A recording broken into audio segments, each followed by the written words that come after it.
Thank you, Chairman Sir, for allowing me to speak on, Speaker Sir, for allowing me to speak on the presidential address.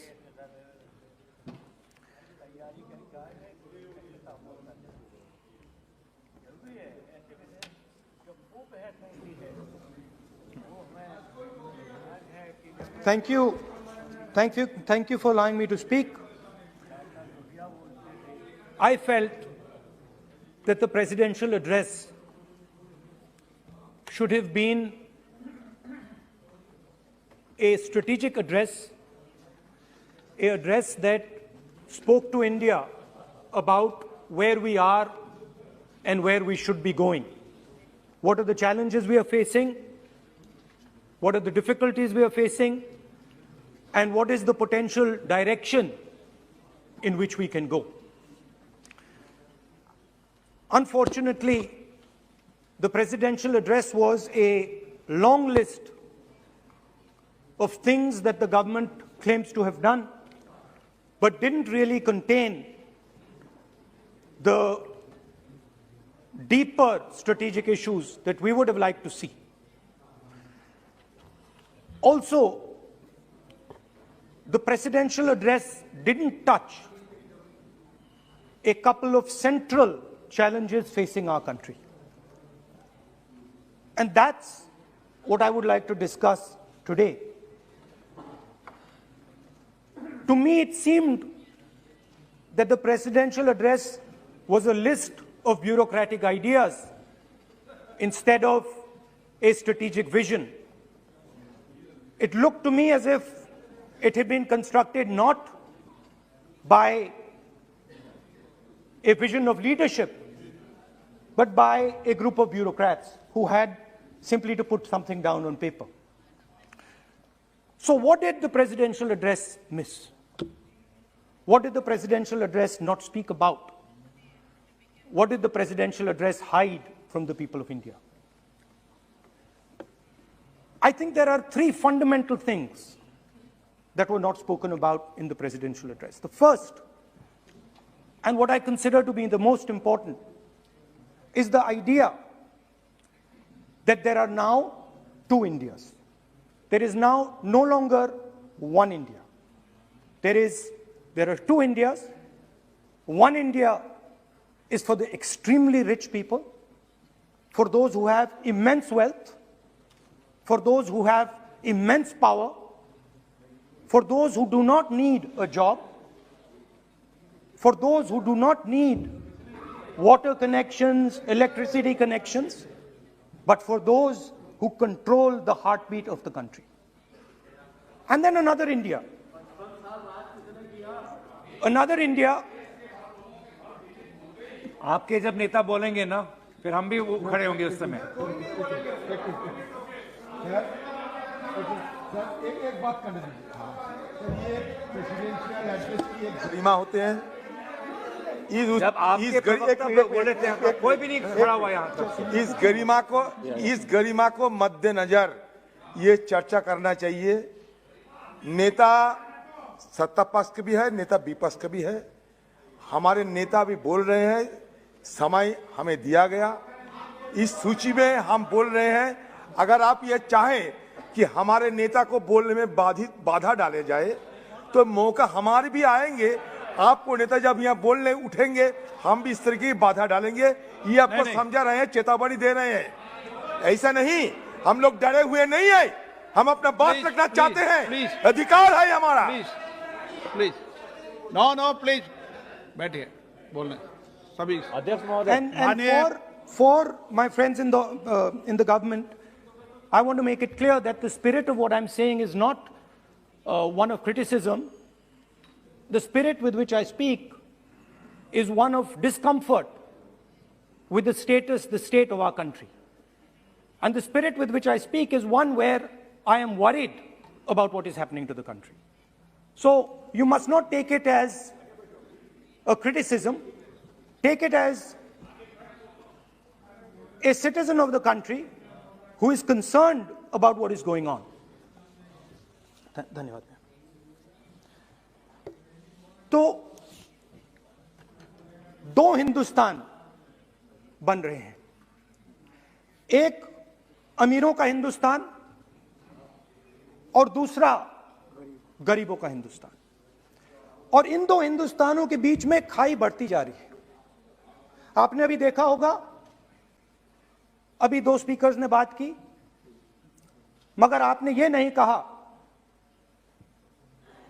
कि रोजगार ढूंढने के लिए उत्तर प्रदेश में, बिहार में रेलवे की नौकरी के लिए वहां पे युवाओं ने क्या किया और क्या हुआ, इसके बारे में आपने नहीं बोला।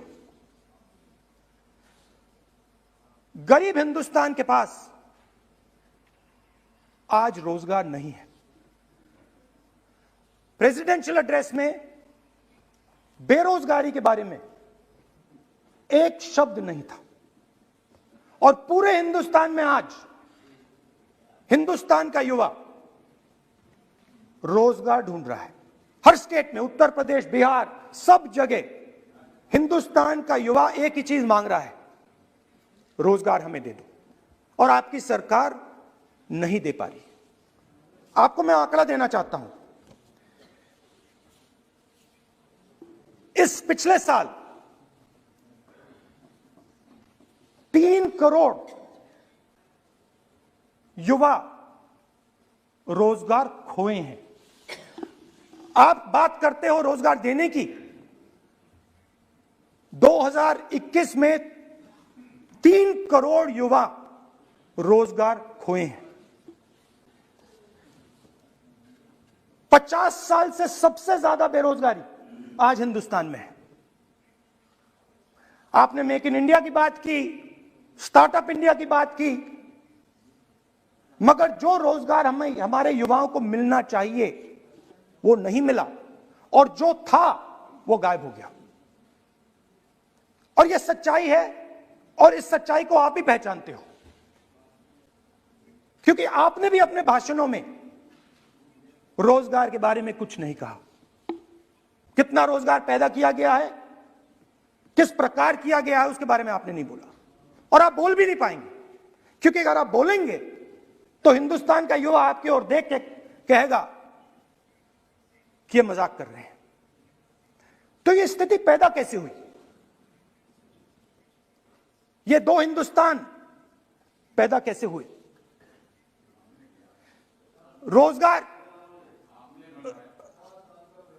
रोजगार स्मॉल और मीडियम इंडस्ट्री और जो हमारा इनफॉर्मल सेक्टर है उधर बनता है। लाखों करोड़ रुपया आपने उनसे छीनकर हिंदुस्तान के सबसे बड़े अरबपतियों को दिलवा दिया। आपने पिछले 7 साल में अनऑर्गेनाइज्ड सेक्टर और स्मॉल और मीडियम इंडस्ट्री पर एक के बाद एक आक्रमण किया है। सात की कर रहा हूं मैं, 60 की भी करूंगा मैं अपने भाषण में अंत में 60 साल की बात करूंगा आपको खुश करने के लिए। आप ठहर जाइए। मगर असंगठित जो सेक्टर है उस पर आपने आक्रमण किया। कैसे किया? नोटबंदी, गलत जीएसटी और कोरोना के समय जो सपोर्ट उनको देना था आपने नहीं दिया। नतीजा क्या हुआ? नतीजा यह हुआ कि आज 84% हिंदुस्तान के लोगों की आमदनी घटी है और वो तेजी से गरीबी की ओर बढ़ रहे हैं। यूपीए की सरकार ने, आपने पूछा 60 साल की बात आपने कही, यूपीए की सरकार ने 23 करोड़ लोगों को गरीबी से निकाला था 10 साल में। हमारा आंकड़ा नहीं है, हमारा आंकड़ा नहीं है, हमारा आंकड़ा नहीं है। सब जानते आप हंसिए, हमारा आंकड़ा नहीं है, यह सच्चा आंकड़ा है। 27 करोड़ लोगों को हमने गरीबी से निकाला था और 23 करोड़ लोगों को आपने गरीबी में वापस डाल दिया।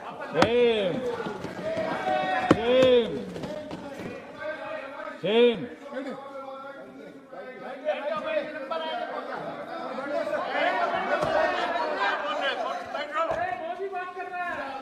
और हो क्या रहा है, फॉर्मल सेक्टर में मोनोपोलीज बन रही हैं।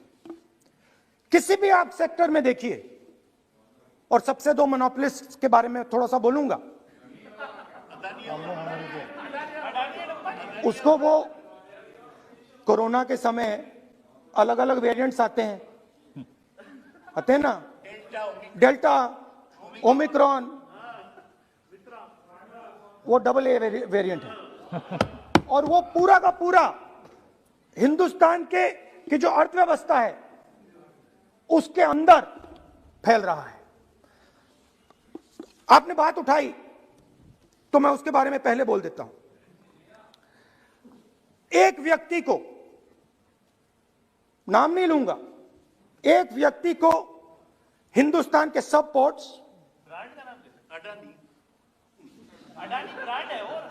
ब्रांड, हिंदुस्तान के सब पोर्ट्स, हिंदुस्तान के सब airport, power transmission, mining, green energy, gas distribution, edible oil, जो भी हिंदुस्तान में होता है उधर अदानी जी दिखाई देते हैं।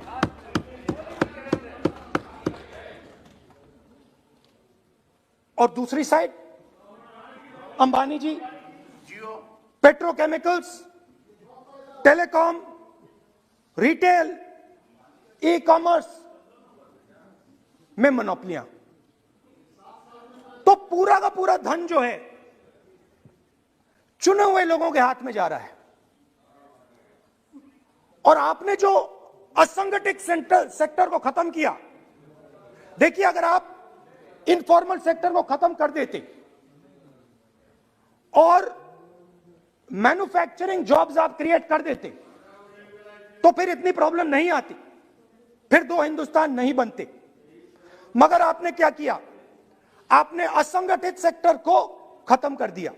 नोटबंदी, जीएसटी, कोरोना, सारे के सारे जो स्मॉल और मीडियम बिजनेसेस उनको आपने बंद कर दिया।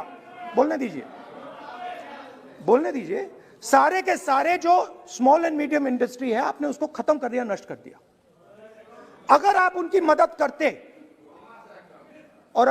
मदद करते, उनको सपोर्ट देते तो फिर मैन्युफैक्चरिंग सेक्टर तैयार हो सकता था। मगर जो लोग आपका मैन्युफैक्चरिंग सेक्टर बना सकते थे उनको आपने खत्म कर दिया। तो आज हिंदुस्तान में आप मेड इन इंडिया की बात करते रहते हो। मेड इन इंडिया हो ही नहीं सकता। आज बात खत्म हो गई है, क्योंकि मेड इन इंडिया वाले हैं कौन? मेड इन इंडिया वाले स्मॉल मीडियम वाले हैं, उनको आपने खत्म कर दिया। मेड इन इंडिया वाले कौन हैं? असंगठित लोग हैं, उनको आपने खत्म कर दिया, हटा दिया, परे कर दिया। मेड इन इंडिया नहीं होने वाला है। अरे भाई, मेड इन इंडिया करने के लिए स्मॉल और मीडियम इंडस्ट्री को ही बड़ा करना पड़ेगा। बिना स्मॉल और मीडियम इंडस्ट्री को सपोर्ट दिए मेड इन इंडिया हो ही नहीं सकता है। और अगर आप पूछते हैं तो मैं आपको बताता हूं, मैन्युफैक्चरिंग जॉब्स की अगर हम बात करें तो मेरे पास आंकड़ा है यहां पे, पिछले 5 साल में मैन्युफैक्चरिंग जॉब्स 46% कम हुए हैं। 46% drop in manufacturing jobs in India. Why? Because you have destroyed the unorganized sector. Why? Because you have destroyed MSMEs. That is why you are focusing completely on 5 or 10 people. I don't have a problem with that. I don't have a problem with big industry. Focus on them.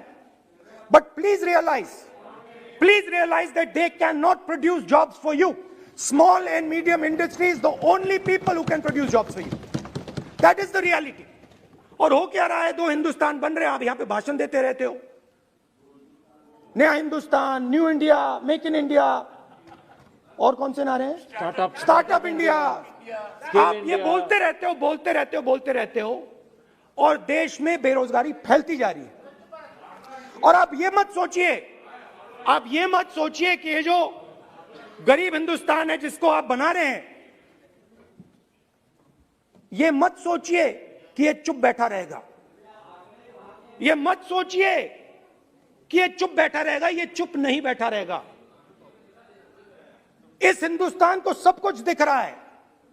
इस हिंदुस्तान को दिख रहा है कि आज, सुनिए, इन लोगों को दिख रहा है कि आज ये आंकड़ा, आप सुनिए, ये आपकी सरकार की देन है, ये आंकड़ा अच्छी तरह सुनिए।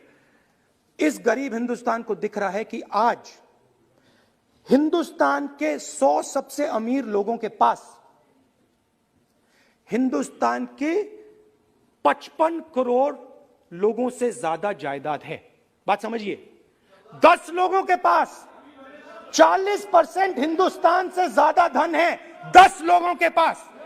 यह कैसे हुआ? यह आपने किया, यह नरेंद्र मोदी जी ने किया। और तो मैं आपको एक सुझाव देता हूं, प्रधानमंत्री जी को आपको सुझाव देता हूं, ये जो दो आप हिंदुस्तान आप बना रहे हैं, इन दो हिंदुस्तानों को जोड़ने का काम जल्दी से शुरू कीजिए। स्मॉल एंड मीडियम इंडस्ट्रीज की मदद करना शुरू कीजिए। जो हमारे बेरोजगार युवाएं हैं उनकी मदद कीजिए।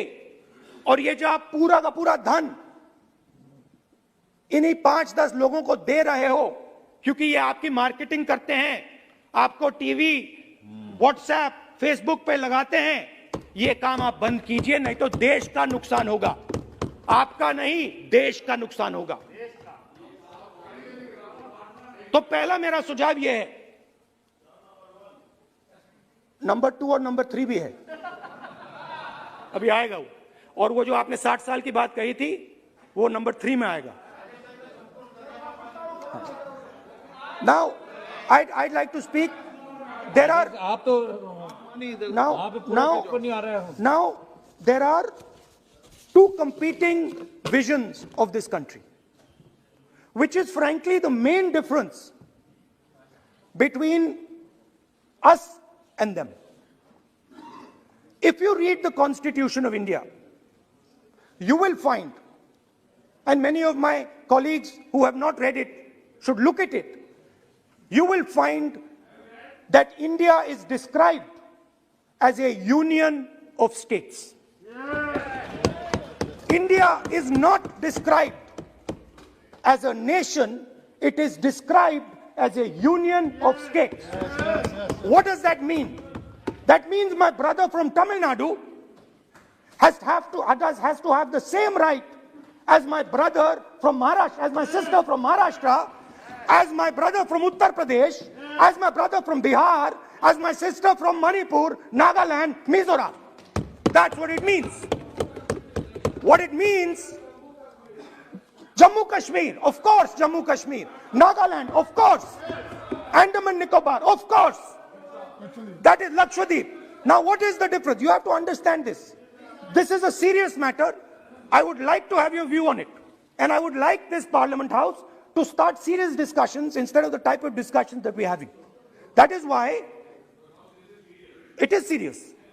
It is serious, and I would like a serious response. Right? What I heard, frankly, what I heard in the first address today was not serious. What I heard Mr. Dwivedi say was not serious. It did not behoove this House. It was not at the standard that this House should be used to. It is not at the standard that India should watch. Now, let me come back to the discussion. Let me come back to the discussion, Speaker Sir. There are 2 visions.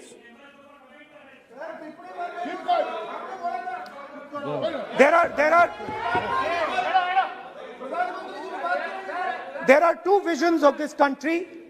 One vision that it is a union of states, meaning it is a negotiation, meaning it is a conversation, meaning I go to my brother in Tamil Nadu and I say, what do you want? And he says, this is what I want.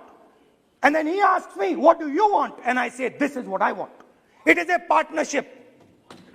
It is not a kingdom. Remember that. You will never, ever in your entire life rule over the people of Tamil Nadu. It cannot be done. You will never, ever in your life rule over these other people. Please listen to what I'm saying.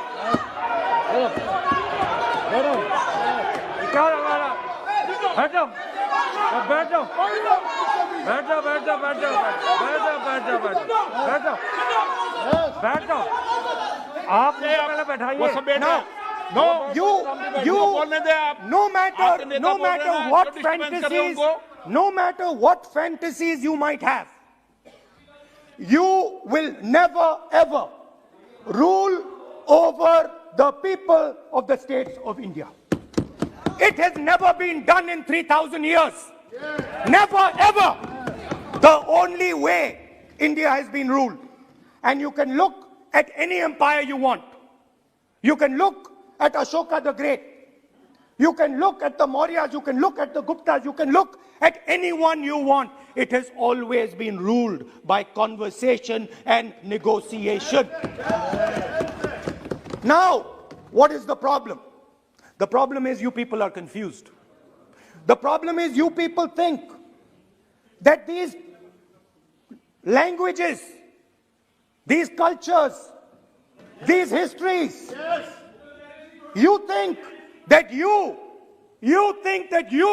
can suppress them. You have no idea of history. You have no idea what you are dealing with. Because the people of Tamil Nadu have inside their heart the idea of Tamil Nadu, the idea of the Tamil language, and then also the idea of India. Do not be confused. The people of Kerala have the idea of, I am telling you the truth. The people of Kerala have a culture. I am now a member of Parliament of Kerala. I understand it slightly better. They have a culture, they have a dignity, they have a history. The people, like the gentleman said, the people of Rajasthan have a culture, have a history, have a tradition, have a language. They have a way of life. This is like a bouquet of flowers. This is our strength. I learn from the people of Tamil Nadu. I learn from the people of Rajasthan. I learn even from you. Every day I learn from you. I do. It's not funny. It's not funny. I learn from you. Right? It's not funny. Anyway, there is another vision. A vision that India can be ruled by a stick from the center. You people have no idea of history. Because every time it has been attempted, that stick has been broken and smashed. Now what is happening as a result of your flawed vision of the country? Two Indias are of course being created. Two Indias are of course being created. Speaker, sir. अध्यक्ष महोदय,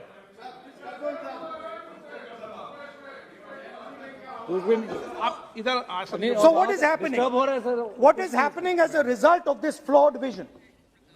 Two Indias, उस पे भी बोलता हूं, उस पे भी बोल देता हूं, मैं उस पे भी बोल देता हूं, मैं इमरजेंसी में भी बोल देता हूं, कोई प्रॉब्लम नहीं है, मैं बोलने से नहीं डरता हूं, आप उनका मैं डरता नहीं मैं बोलने से, आप anyway, so there are two visions. One is a union of states, union of languages, union of cultures, a bouquet of beautiful flowers that can challenge any power in the world. No power in the world has ever been able to challenge this bouquet of flowers. Now, there is another vision, a centralizing vision, the vision of a king. The idea of a king, which the Congress removed in 1947. we smashed that idea of a king. Now that idea of a king has come back. That there is a king, a Shahin Shah, a ruler of rulers, a master of masters. Now what is happening? Now Speaker sir, what is happening? आप बीच में मत बोलिए. Now Speaker. No, सबको. Now Speaker sir, what is happening as a result of this flawed vision? What is happening is that the instruments of the conversation between our states, the instruments of the conversation between our peoples, what we call the institutions of our country, are being attacked and captured by one idea. So, for example, today, the idea of Tamil Nadu is excluded from Indian institutions. They can keep coming to you again and again and again and again and saying need, and you will say no, get out of here. Right? They do not have a voice in your framework. The farmers of Punjab can stand up and say we do not agree with these 3 laws. They do not have a voice in your framework. Only the king has the voice. The farmers can sit for 1 year. They can sit for 1 year outside in Corona. They can die, doesn't matter. The king does not agree. You do not listen to anybody. And even all of you, my dear brothers and sisters in the BJP, I saw my Dalit colleague speak today, Paswanji. I saw him. Yes. He knows the history of the Dalits. He knows who has oppressed the Dalits for 3,000 years. And he is speaking with a hesitancy. He is speaking without. I am proud of him. I am proud of this gentleman. He has spoken to me what is in his heart. I am proud of this man. But he is in the wrong party. Don't worry, घबराइए मत.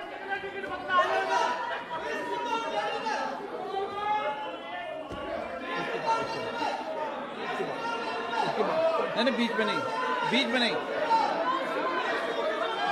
तो बीच में थोड़ी बोलेंगे. बाद में. No. Look, Speaker sir, I am a democratic person. I will allow him to speak. ये सुनो एक मिनट. ये आप किसी को इजाजत नहीं दे सकते. ये अधिकार मेरा है. प्लीज बैठ जाइए.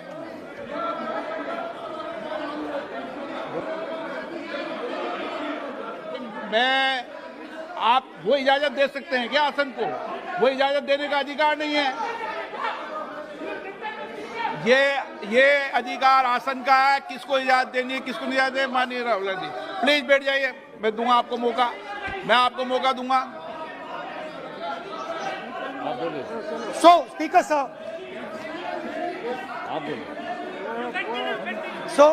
sir. माननीय सदस्य प्लीज बैठिए. मैं आपको मौका दूंगा. बोलते रहे आप.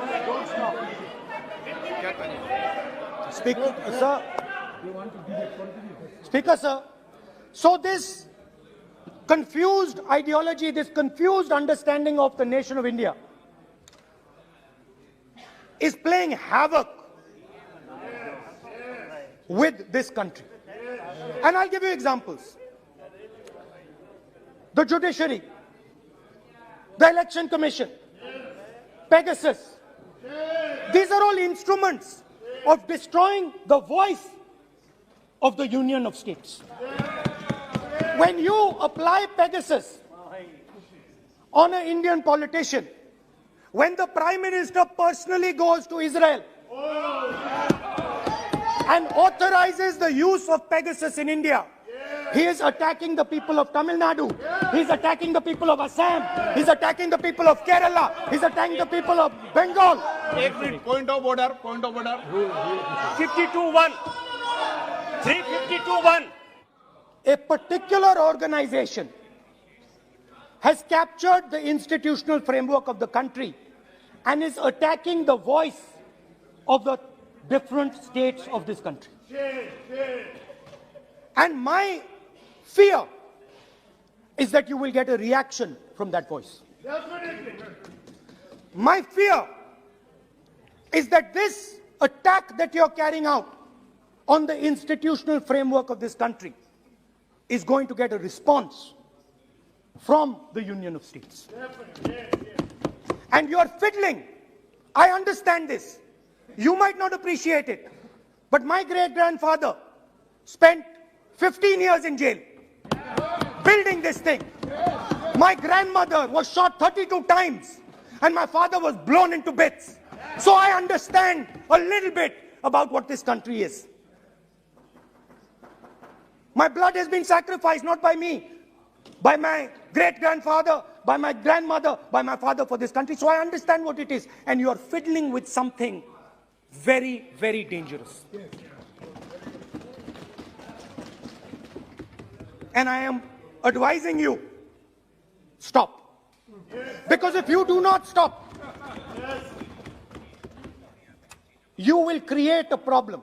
You have already started creating the problem. The problem has already started in the Northeast. The problem has already started in Tamil Nadu. You're not visible. It's not visible to you right now. Jammu Kashmir, which I will speak about, which is my third point. Now, what you're fiddling with is extremely dangerous, and it demonstrates a complete lack of understanding of history. Please, this evening, go back and look at all the empires that have ever ruled India. Look at them carefully. You will find that every single one of them is a union of states. There's not a single empire. There was a reason Ashok used to go and put his pillars everywhere. Because it was a union of states where Ashok, the great king, respected everybody. You are disrespecting everybody. Disrespect me, I don't care. It doesn't matter to me. But you cannot disrespect the people of this country. Right. Now, final. And I think one of the more important parts of my speech. Actually, I want to say one other thing, which I demand an apology from the Home Minister. And this represents again the idea of a union of states versus the idea of a king. Now, a few days ago, some political leader, I'm not going to name, came to me from Manipur. And he was very agitated. I spoke to him, I said, why are you agitated, my brother? And he says, Rahul ji, I have never felt as insulted as I have a few days ago. I said, why? He said, Rahul ji, a delegation of Manipuris, political leaders, senior leaders went to see the Home Minister. Outside his house. ये भारत के धर्म के ऊपर attack कर रहे हैं, भारत की धार्मिक परंपराओं पे अटैक कर रहे हैं, और ये हम सबकी धार्मिक परंपराओं के ऊपर आघात है। हमारे घर में भी यही है परिस्थिति। Speaker sir, it reflects a mentality. It reflects a sense that I am bigger than you. You are nobody, I am everybody. That is why I will wear my shoes and you will not. Anyway, going back to the main point. Now, and the final most important point. My understanding is that the RSS and the BJP is playing with the foundations of our country. And they are weakening the foundations of our country. They are weakening the links between our people. They are weakening the links between our languages. Now, they have further weakened the country. They have further weakened the country by ensuring that not a single Indian youngster can get a job. So today, unlike a decade ago, 15 years ago, India is weak. Ask yourselves, why you were not able to get a guest on Republic Day. Ask yourself that question. Don't look surprised. Ask yourself that question. What is happening is that India today is completely isolated. We are completely isolated and surrounded.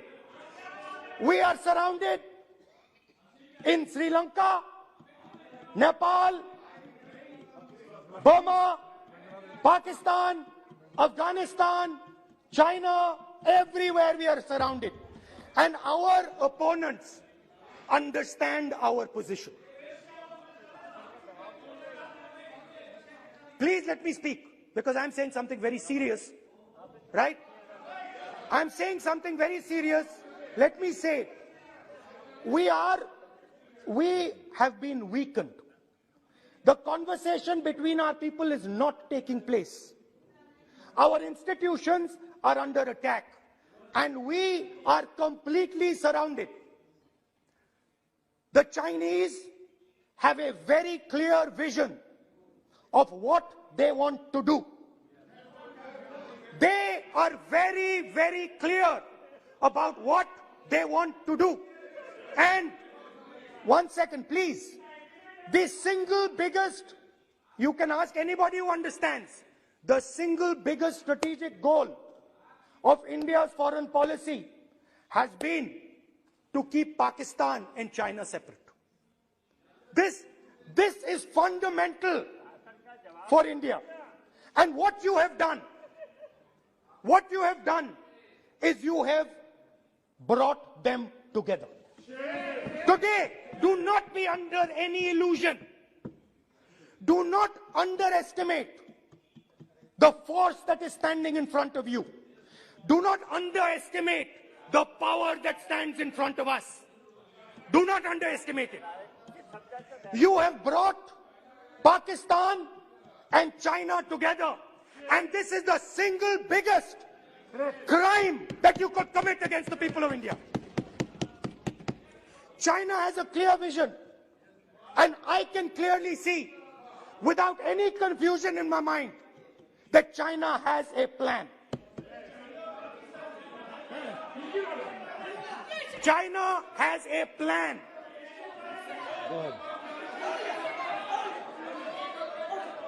I can see without any doubt that the Chinese, please, we are all nationalists, so let us discuss properly.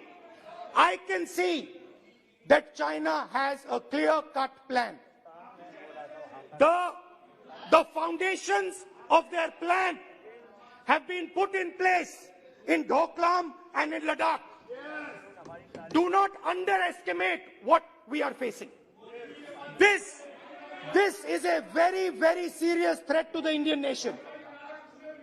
This is a very, very serious threat to the Indian nation.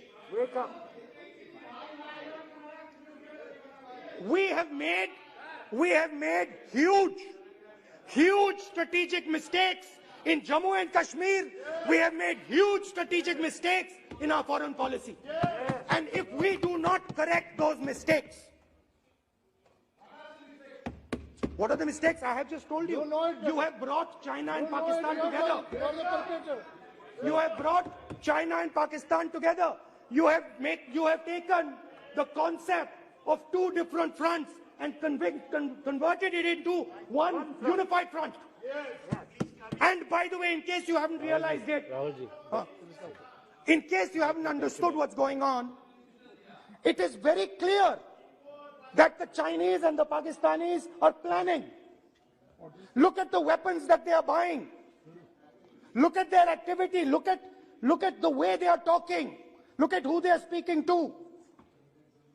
I am clearly stating in the House of Parliament that we have made a massive blunder, and we need to make sure absolutely sure that we can defend ourselves against the Chinese. Please remember what I'm saying. Because the Chinese will act. Remember what I'm saying. And remember that you will be responsible for anything that happens. That is why it is important that as a nation, we start this conversation. It is important as a nation that you listen to what we say. Because we have experience. We have understanding. You might not think so. But we have people on this side who understand these things. Have great understanding. Use us. Use us. I can see that some of you are understanding what I'm saying. I'm happy. I'm happy. I can see. So these are the 3 points I wanted to make today. The nation is now at risk. The nation is at risk. The nation is at risk from outside. From inside. The nation is at risk from inside. And that is a very dangerous place for a nation to be. And I don't like it. I'm very uncomfortable with my nation, with my beloved country standing where it is standing. Completely isolated on the outside, fighting on the inside, institutions captured, states not able to speak to each other. This worries me. It frightens me for my country.